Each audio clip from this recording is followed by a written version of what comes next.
আসসালামু আলাইকুম বন্ধুরা, সবাই কেমন আছেন?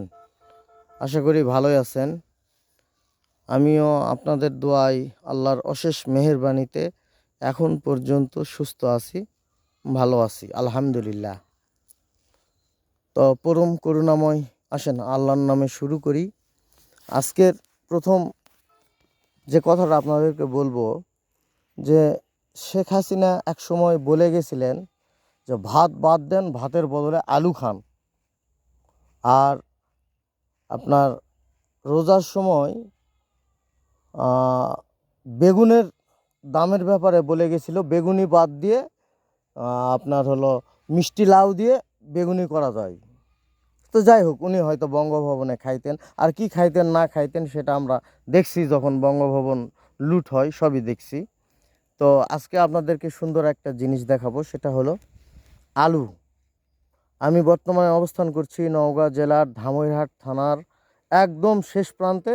এরপরই এ রাস্তার ওপাশেই হলো, সামনে যে রাস্তা দেখতে পাচ্ছেন, এই রাস্তার ওপাশেই হলো জয়পুরহাট জেলা।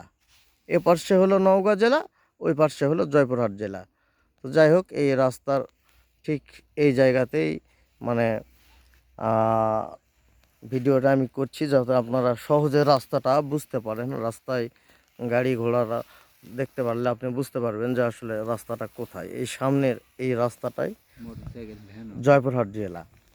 আর বর্তমানে আমি অবস্থান করছি ধামরহাটের মধ্যে।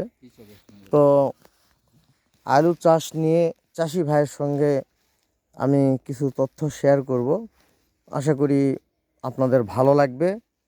আর আমি কখনো বলি নাই কাউকে বা এ পর্যন্ত যে আমার চ্যানেলটি সাবস্ক্রাইব করুন, বেল আইকনে চাপ দিন, এই ধরনের কোনো কথা আমি কখনো বলি নাই। যদি আমি ভালো কিছু করে থাকি তাহলে অবশ্যই আপনারা আমাকে সাবস্ক্রাইব করবেন ইনশাআল্লাহ। সব কিছুই আল্লাহর হাতে। তো আসেন কৃষক ভাইয়ের সঙ্গে কথা বলি। আসসালামু আলাইকুম। ওয়ালাইকুম আসসালাম ভাই। ভাই কেমন আছেন?